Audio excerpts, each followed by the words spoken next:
case on the test in both Amabungane and Mwabe. So the Masetla principle we accept, and but we are saying that on the issues before this court, the power A cannot be, or power B cannot be implied from power A, the powers that we're dealing with here, not the power to appoint and dismiss. Yeah.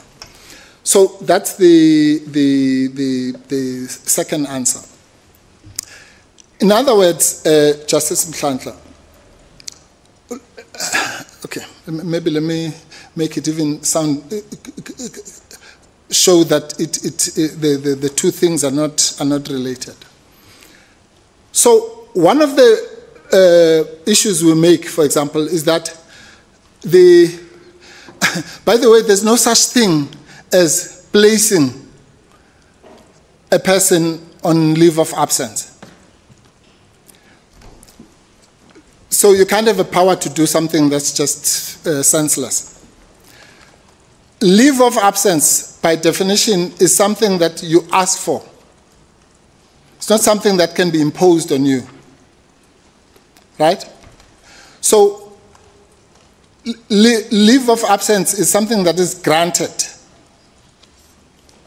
So that power to grant, or rather, the power to place someone on leave of absence is non-existent on its own right, without it even being linked to the power to dismiss. But in this particular case, the hurdle that the other side has to pass really is the hurdle of necessity. Now, here's the test, the issue, Justice Mhlanhla.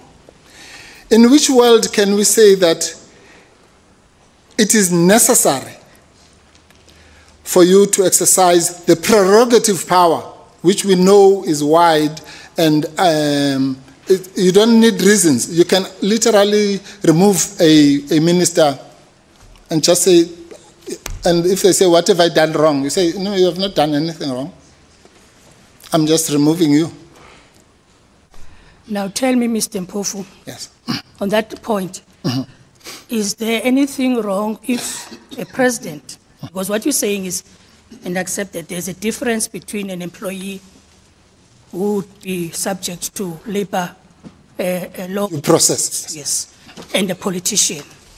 Now, if a president decides that out of fairness, he doesn't want to just dismiss a person, he wants to give a person an opportunity to respond. yes. Is there anything wrong with that? No, there's nothing wrong. It's just illegal. You can't just somewhere say, okay, for this one, because he's my friend, I'm going to give them a hearing. When I know that, and that's why it goes back to this necessity, I know that it is not necessary to do so. For that question, Justice Mhlanhla, is pregnant with the admission that it is not necessary.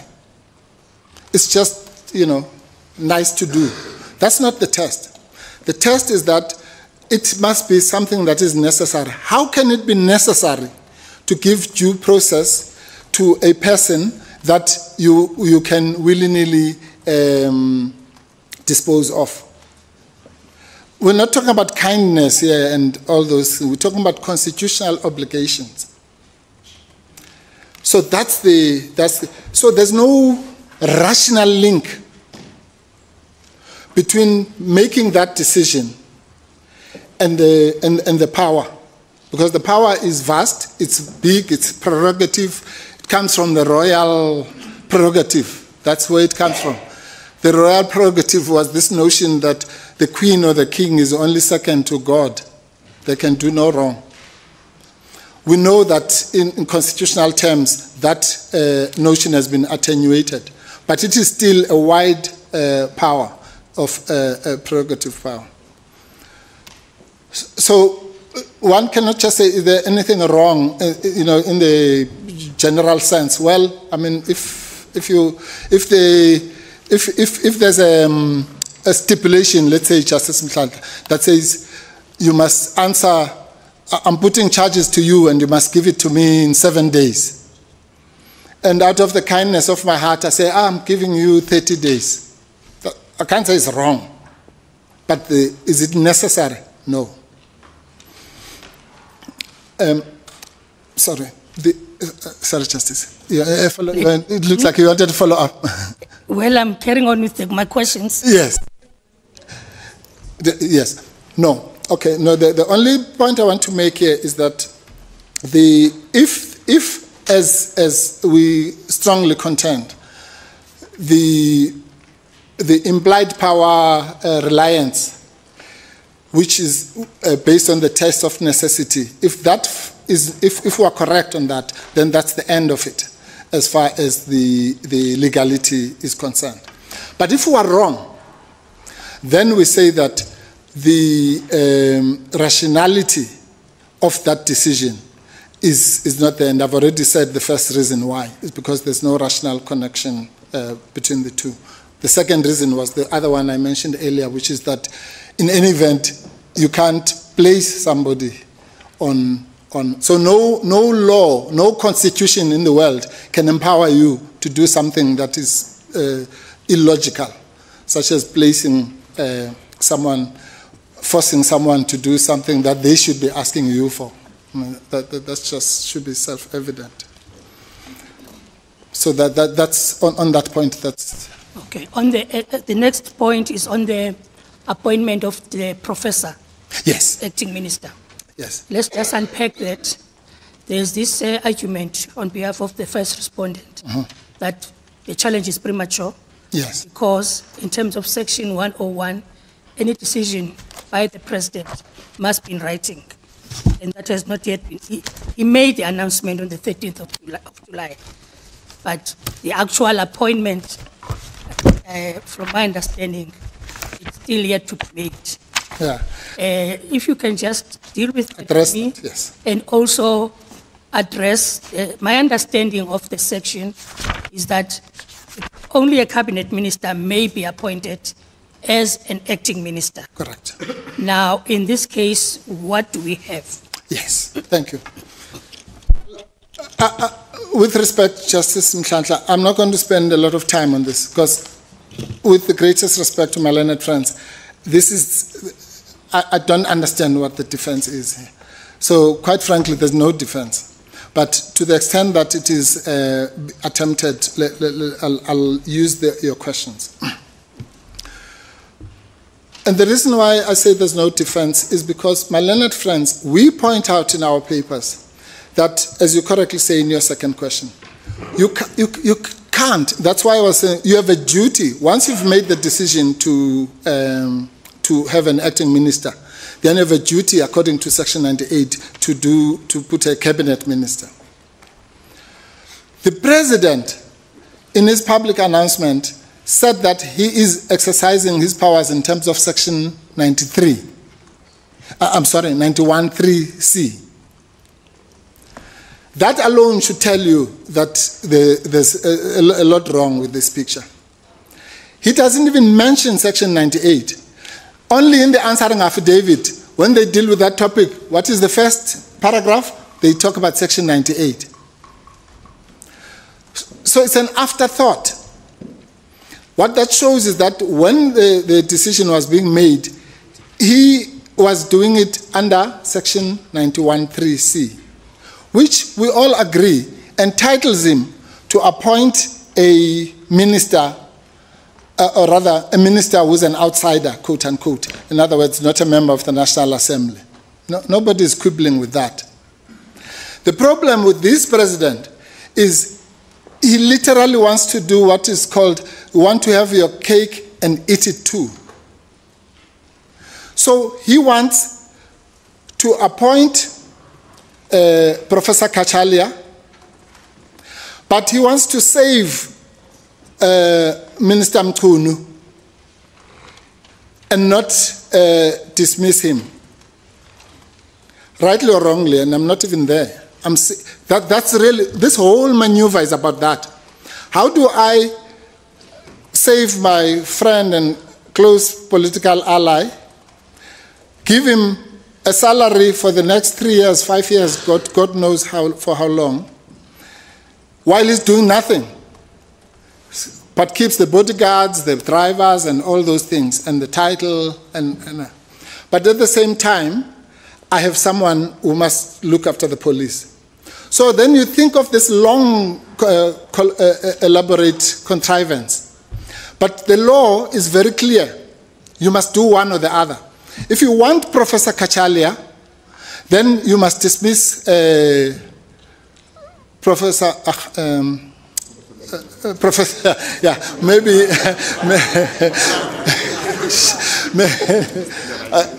maybe that's where he should be, not in the academia.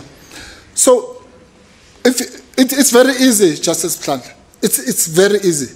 You want Professor Kachalia, then you must dismiss Minister Mchunu. Conversely, if you look at it through the eyes of Section 98, you want someone to act in the place of Minister Mchunu, then you must get someone from the cabinet. It's really simple. And surely one of the purposes of the constitutional drafters was to save the money of the long-suffering taxpayer, so that when there's an acting minister, you take from the existing ministers. So nobody else, they don't have to be sworn in again. They don't have to get another salary. They don't have to get another bodyguard and all the things that go with it. That surely must have been the purpose of that section. But no, you want to breach it and get somebody else who's going to have their own bodyguards, their own salary, and so on and so on. So the president is very simple. He must choose. He can't have it both ways. You can't breach 91.3c by, or rather abuse 91.3c by all these gymnastics that we see now, of saying, no, he's not really acting, but he's a minister, and I don't even know how to explain the kinds of things that are written here. Because you don't need those gymnastics. It's very simple. You have a right to get anybody, a professor or an accountant or whatever you like, but you must only do that when you are appointing yes.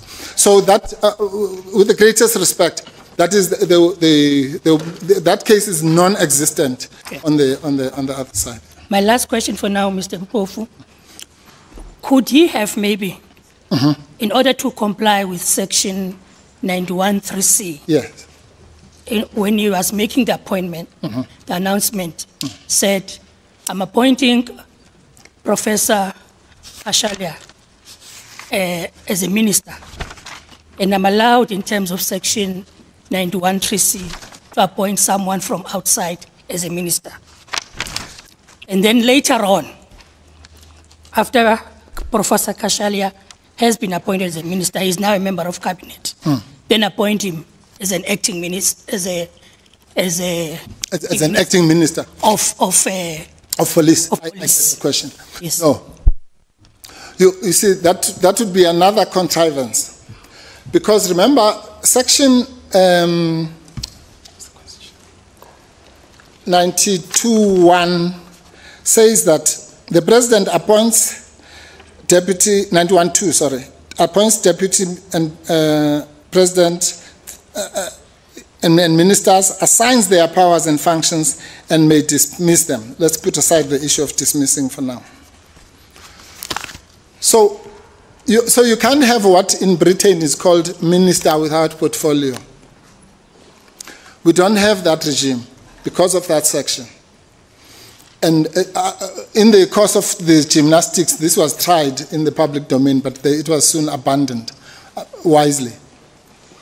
Because when they were trying to backpedal now and try and stop the obvious problem, fortunately, it was abandoned. Well, not exactly. There's some undercurrent in these papers where they try to sneak it, but not boldly enough, because it would be illegal. But Justice let me go back to your first question. The first question that you asked is, again, I'm really, and I say this genuinely, I'm disappointed that the president can try and do this, really, or any president. The president told this nation the following. I'm reading from page 39. In order for the commission to execute its functions effectively, I have decided to put Minister Senzo Mchunu on leave of absence with immediate effect. Then he says, I have decided to appoint Professor Firoz Kachalia as acting Minister of Police. What is so difficult about that? It's a simpler, I have decided. In English grammar, it's called the past perfect sense. Okay? I have decided. It's not I'm going to decide, or I have decided to appoint him as acting minister, not as minister, and that goes to your second question, Justice Mhlanhla. As acting Minister of Police. It's as clear as mud. So you can't backpedal when the problems have now been shown up. You start now coming with all these things that we hear. And if you think that's nitpicking, look at this. He then says, I am appointing Professor Kachalia in terms of Section 91(3)(c). Okay? So again, it's very clear. That one is called the continuous present tense.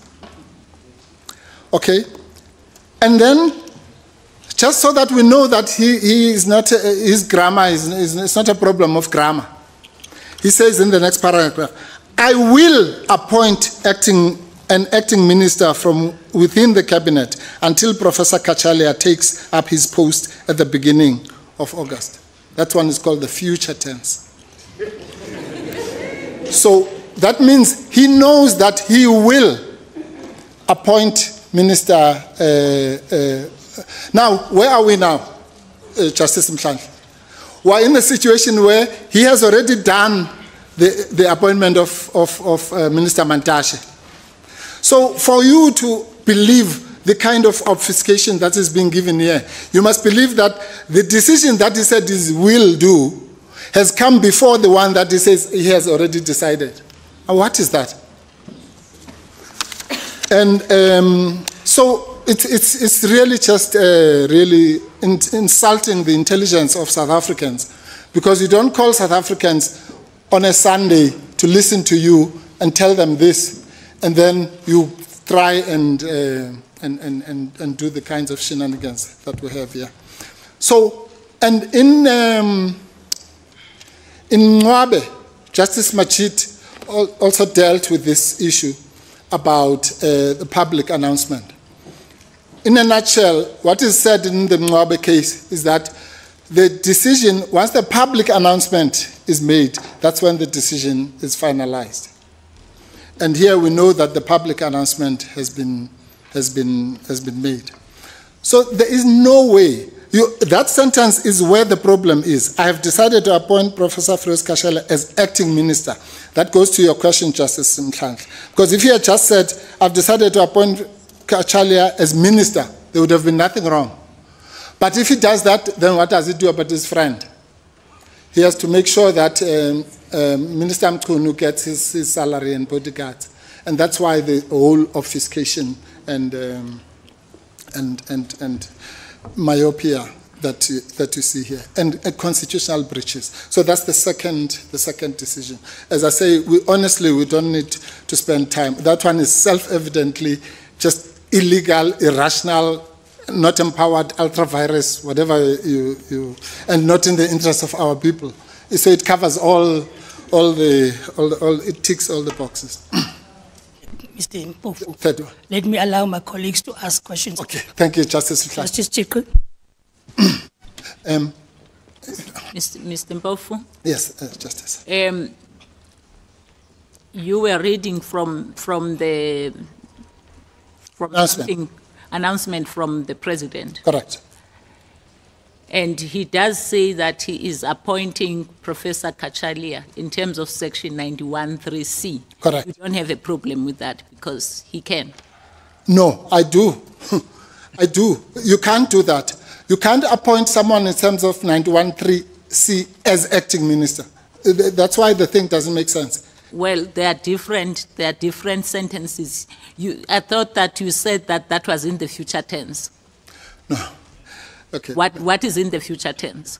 No, what is in the future tense is Gweda Mantashe's appointment, Minister Gweda Mantashe's appointment. Appointment. Yes. Okay, all right. So he said he's appointing him in terms of Section 91(3). C, yes. C. And does he say, I'm appointing him as an acting minister in terms of Section 91(3)? Yes, that's what he's saying, Justice Chick. Let's say can it says you read it? one, Can two. you read it? Oh, sorry. Okay. Please read it for me. Yes. Okay. Sentence 1, 2, 3, 4, 5. Yeah. Let's start with that one. Yes. I have decided to appoint Professor Firoz Kachalia as acting Minister of Police.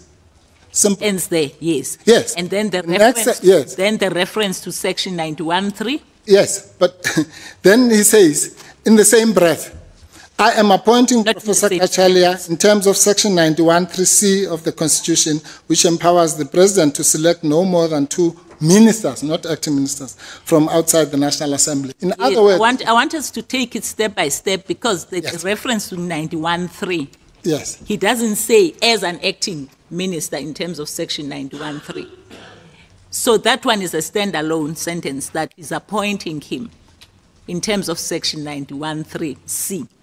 outside of what he just said a minute ago. Yes, no. I understand. I'm saying there are 2 sentences. Where I'm getting to, Mr. Mpofu, once he's appointed him, I'm saying he's got a right to appoint a minister Yes, in terms absolutely. of Section 91(3). Yes. And he appointed Mr. Kachalia in terms of that section. That's what he says. And your problem is that he appointed him as an acting minister. Yes, that's his problem. It's the President's problem. Okay, that's your complaint. Yes. Okay.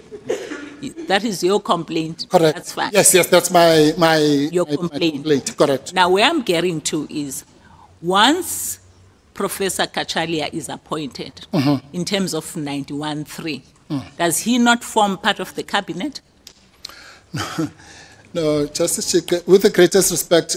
No. I'm trying to unpack this thing for you, Yeah. with Yes. you, so that If now, not, when I come out of here, my thinking is very yes, clear. no, I understand. So this is why I was saying let's separate these 2 sentences. And I'm asking now, and I'm not telling you, I'm asking Yes. whether when he then gets appointed, he becomes part of the cabinet or not. If you mean. If he is appointed, Yes. I'm asking if he becomes Yes. a member Yes. of the cabinet. If, in other words, Justice Chick, well, let me put it like this, just so that it's out there and I get it out of my chest. As I said earlier, this announcement must be seen as a package. You can't isolate pick and choose and cherry pick the parts that you like outside of the. That would be inappropriate. That No, would I'm be going to answer the inappropriate. question. I'm prefacing the answer. I'm saying the announcement is the announcement. That's the conduct. So it's inseparable. Once the egg is scrambled, you can't unscramble it. But let's come to directly to your question. Of course, and I've said this in my address when I was on the uninterrupted time. We would be foolhardy if we came here. If the president said, I have decided to appoint Professor Kachalia in terms of 91(3)(c), which empowers me to select no more than 2 ministers from outside of the National Assembly, what would we be doing here? Nothing. Because he is empowered to do that. I've already said that. The problem, or the complaint as you put it, that I have, is that he says that in the next sentence, after having said he's appointing him as an acting minister, And the only reason he says he's appointing him as an acting minister is because there's the ghost of Mchunu, which is not going to die, which is sitting there. I actually don't want us to go there. Well, you know, that's what it is. Because I'm trying to look at this without involving the politics around it. No, it's not politics. It's no. I'm saying, let's get to it step by step and focus on actually understanding. You know, because you've got a problem with the term acting. And I'm not going to ask you what the president has said about the fact that acting is just there as an acting. So what I was asking you to help me with is whether after his appointment, he becomes a cabinet minister or not. That's the question. Yes. Yes. Anybody who's appointed in terms of Section 91 becomes a minister after appointment, whether they come from the National Assembly or come from wherever. They become a minister, yes. So once he has become a minister, then the president, and the reason, if you can just be patient with me, you know that there are certain ministers, for instance, who are ministers in the presidency. You've said that in our country there are no ministers without portfolio, but you do know that there are ministers in the presidency. I'm just making an example of that. Once he has been appointed as a minister and he is part of the cabinet, is there anything preventing the minister then from then saying, okay, you are an acting minister? No. If there was something wrong with that, Justice Chiku would be attacking the appointment of Minister Mantashe. How can there be anything wrong with appointing a minister as acting? That's what Section 98 says. So what we are attacking, the complaint is the fact that the minister in his press release, the president in his press release said that I'm appointing Professor Kachalia as an acting minister. No. The use of the word acting when he was making the press release. No. It's not about the press release. Go to page 91 of the president's affidavit.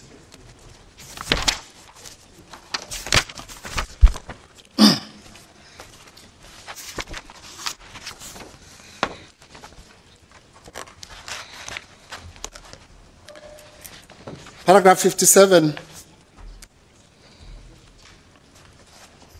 It's in page? 91, Justice.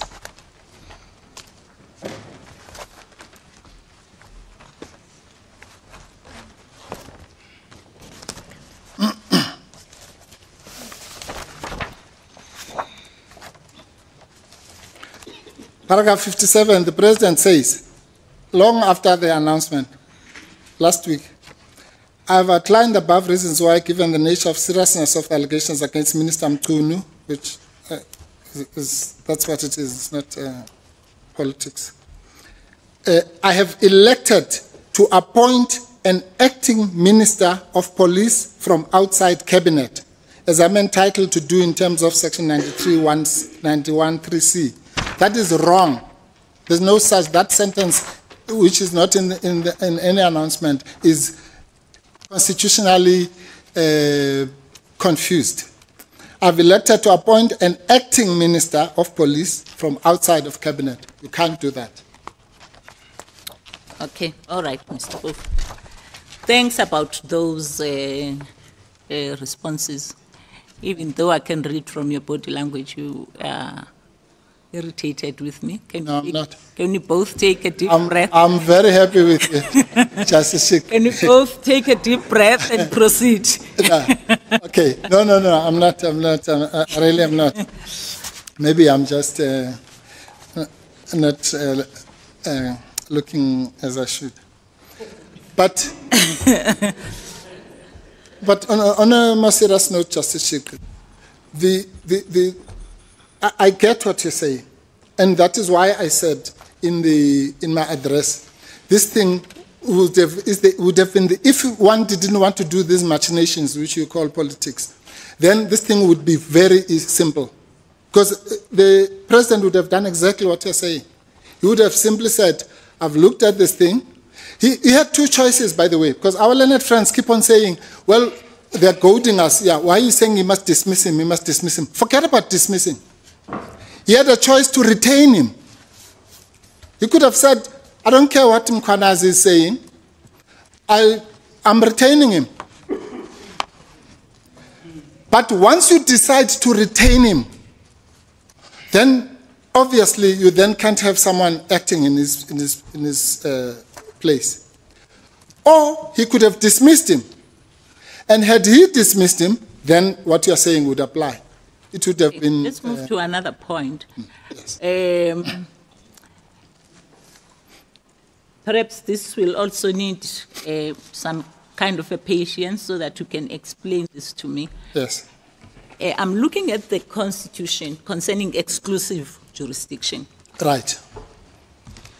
And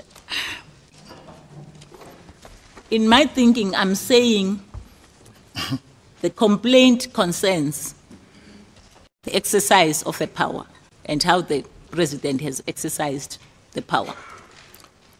And yet the Constitution talks about failure to fulfill a constitutional duty. So what's this constitutional duty that he has failed? Okay. Because I thought that the complaint is that he established a commission of inquiry and he put Minister Mkuno on special leave, and you disagree with that. You disagree with the fact that he adopted that approach. You disagree with the fact that he appointed a commission of inquiry. And then the third one was the appointment of Professor Kachalia as an acting, as an acting minister instead of just being a minister. So now I'm grappling with what is the constitutional duty that he has failed. All right. To Thank fulfill. you. Thank you, Justice Schick. Okay. What was said in the EFF1 case, and my vote counts, and all the other cases, is that the failure, and that's in any event a reflection of 167 4E. Once the complaint is the failure of the, remember, sorry, I'm sorry to do this, but let's start from the beginning. According to Gaba, this court said, when you are looking at jurisdiction, you look at the pleadings, what is alleged. Whether we're going to win or not, that's a different matter. But what has been pleaded, okay? So what has been pleaded in this case is that in doing all these things, and I'm not going to count all of them, the president failed to uphold the Constitution in terms of Section 83B, okay? Now we know from EFF1 that that is not enough, because otherwise it would mean every time the president does something, you say he failed to do, to uphold the Constitution and so on. So there are, what shall we call it, limiting mechanisms which say that that broad power in 83 must be coupled with a specific, agent-specific presidential power, right? What, therefore, are the agent-specific powers that are at play here? I've already made the example again when I was doing my introduction, that just let's take the discussion that you and I were having. Once the president decides to have an acting minister, as it says here, then he has a duty, a constitutional obligation to ensure that that person is a cabinet minister, right? An existing cabinet minister. So that's one. Two, I'm just using that as an example. There are many other, I could use 91.2 as well. Yeah. But let me jump to what I call the constitutional, or rather the oath of office. In his oath of office, which obviously only accrues to him, he has undertaken to follow the prescripts of the law, to the best of his conscience, not to favor his friends, as we have alleged, rightly or wrongly. But we have alleged that this is motivated by his personal affinities with Mchunu. We have alleged it. Are we going to prove it? I don't know. But we have alleged it, and that is a breach, at least a prima facie breach of his obligations to exercise his conscience and not do strange things like that. Okay. So let's move to something else. Yes. Because my colleagues, I'm sure they are very eager to ask their own questions. I don't think so. Are you still proceeding, continuing with the challenge against the establishment of the Yes, Commission of thank you. Inquiry? Yeah, in fact, thank you, Justice, for asking that. The reason I'm asking that, other than the fact that you haven't had the opportunity to deal Yes. with it, is that I think I saw somewhere in your, I think it was in reply, where you said that Mr. Mchunu's defense or something to that nature would best well be dealt with in the Commission of Inquiry. No. And maybe and it gave me an impression that you actually now probably thinking that perhaps a Commission of Inquiry is not such a bad idea. No. That's what they say in their papers. They are completely wrong in their heads. Let me explain why.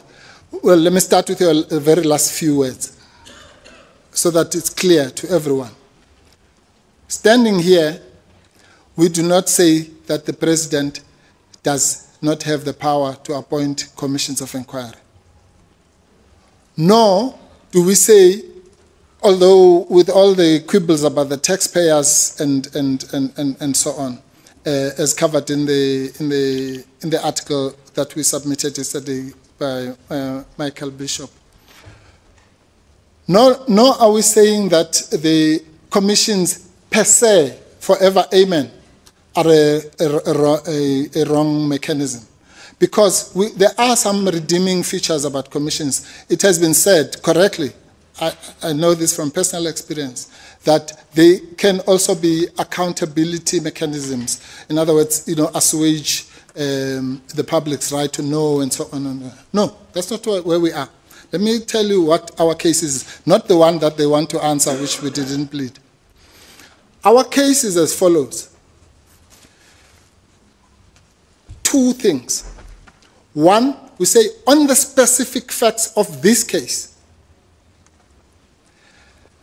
the President had no, let me put it this way, it was irrational for the President to appoint a judicial commission of inquiry.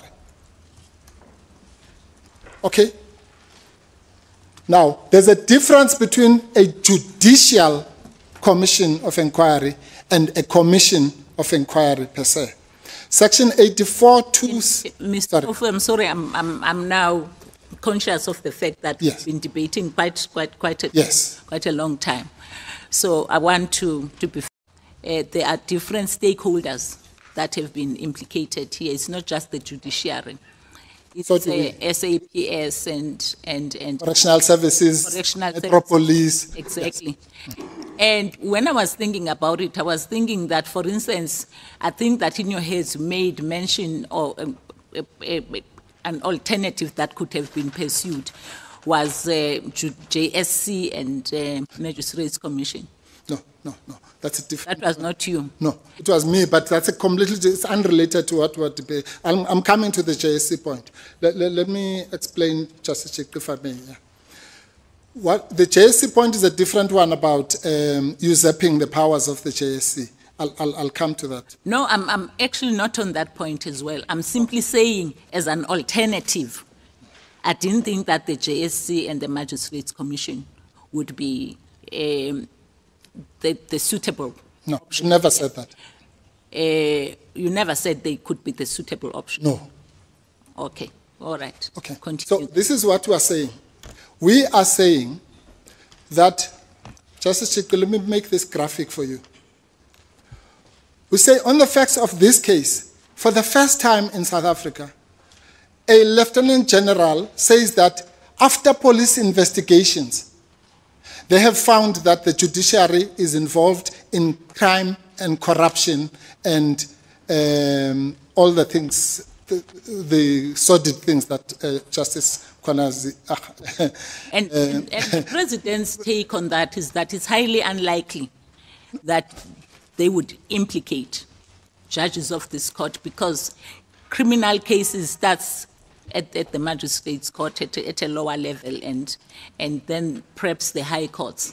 No. And then he says that when he decided to speak to the Chief Justice, he had this in mind that at least this court would not have been dealing with matters pertaining to criminal investigations and all of that. Yeah. Firstly, the President never said that. That when he spoke to the Chief Justice, he had in mind that, he said he spoke to the Chief Justice about the identification of the judge. So he never said that. Let's be fair to him. Yeah. In his heads of arguments, what does he say? No. He says the following, which is an afterthought. It's what we call ex post facto rationalization.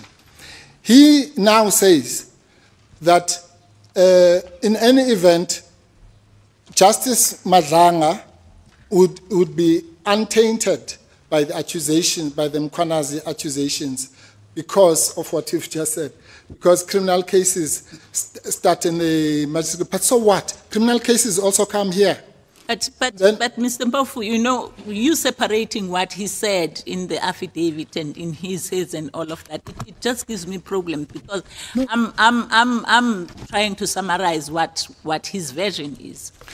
Well, I'm afraid, Justice Chick, if I'm not allowed to correct what you are saying. No, you're allowed. The President did not say that You're allowed. Yeah, he never, I can assure you now, I've read these papers 1,000 times. The President of South Africa has never said that when he spoke to the Chief Justice, he did so because of that other thing that he says about the Constitutional Court cases. He never said that, to be fair to the President. So I was simply trying to explain that.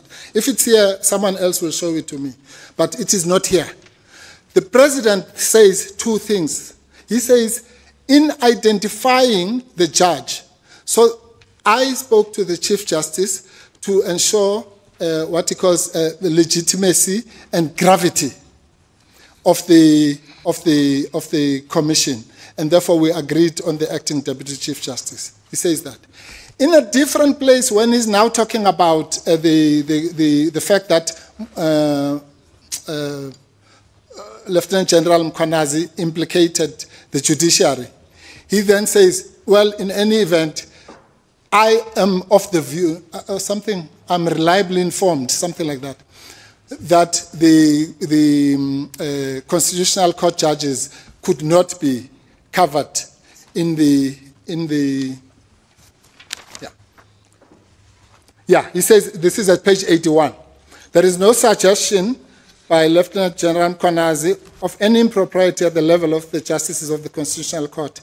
The allegations implicating members of the judiciary pertain to criminal proceedings. Where he gets that is I don't even know where he gets that. And then here's the part. As far as I have been able to ascertain, that's the expression I was looking for. As far as I have been able to ascertain, none of the proceedings to which the allegations relate was ever referred to the Constitutional Court for adjudication. Well, this statement is fraught with illogicality. Firstly, but who is saying this, Mr.? It's the President of South Africa. Yes, and when I was engaging you, I was summarizing what was in the founding affidavit and what is in the his. And I'm talking about a version here, and I'm not quoting verbatim. Okay, thank you. Yeah, you are right, Justice Chick. But the point I'm making is this. Let's look at it. Let's look at it on its terms. Let's look at it on its terms. Not worry about whether it was linked to the Chief Justice or not. Let's forget about that. Let's look at it now on its terms at paragraph 27. I'm saying this thing is fraught. Yeah. It's fraught. Sorry. it's fraught with illogicality, Justice Chik, as follows. You can't come for the first time in your answering affidavit and say that there's no suggestion in Lieutenant General Mkhwanazi of any impropriety at the level of the justices of the Constitutional Court. Where does that come from? Justice Madlanga, who's part of the judiciary, all Lieutenant General Mkhwanazi said was, he never said judges in the magistrate court, in the high court, in the SCA, in what he said, the judiciary as an institution is implicated in drug dealing, in the cartels, in the money laundering or whatever the things. Now, let me say this very clear. I am sitting here, now I'm speaking for myself. I do not believe that those allegations cover the entire judiciary at West. It would be ridiculous. But that's not the point. The point is this, Justice Chik. The institution, and the President uses that word, by the way, in his announcement, or rather in the terms of reference. The institutions that have been accused include the judiciary. Now picture this, Justice Chik, in your own mind. We are in a court of law. Complainant is Lieutenant General Mkhwanazi. And he says, the accused are the Metro Police, the judiciary, the correctional services, politicians, and so on. They're lining up here. And you then say, one of the accused must go and be the judge. Oh, sorry. Okay. You look like an accused. For now, let me allow my colleagues. Let me allow my other colleagues to pose their questions. If there's a burning question, I feel yes. I need to ask you. Maybe then, Justice Chik. Yes, thank you. Can I just take advantage of the fact that we touched on the JSC thing so that I just complete that point? Yes. So the point about the Nemo Udex, which is an obvious principle of our law, that you can't be the judge in your own way, you can't be an accused and can't be a referee and a player, as people would say in the street. It's a simple concept of law. So that's the first thing. But we then go further and we say that in any event, even if this was not even if this was a non-judicial commission, so to speak, and we know we've had those. We had the TRC had a bishop as a chair. The Muarane Commission had an advocate as a chair, and so on. So there's nothing that compels the president to have a judge. But we say even if this was we say even if this was a non-judicial commission, it would be problematic for a second reason, which is that you would be imbuing that commission. Let's, for argument's sake, call it now the Muarane Commission, not the Matlanga Commission. You would be imbuing that commission with the power to investigate the conduct of judges. Okay? That function is constitutionally and exclusively preserved for the JSC. So you cannot usurp the powers, for all the reasons that we know, to preserve the independence of the judiciary and so on and so on. You can't now have a new entity called the Madlanga Commission or the Muarane Commission or whatever commission for that matter, or the My Nature Commission. You can't have that commission investigating the conduct of judges, because there are constitutional reasons why that function is specifically preserved for the JSC or the Magistrates Commission. So that's a second reason, assuming we're wrong about the first one of Nemo Udex. But those two, so please, nobody must say we're saying there should be no commission. We might think it, or the public might think it, but we're saying that in this part, on these facts, a judicial commission, when the judiciary is one of the accused, is constitutionally inappropriate. Thank you. Sorry. Thanks, Mr. Thank you.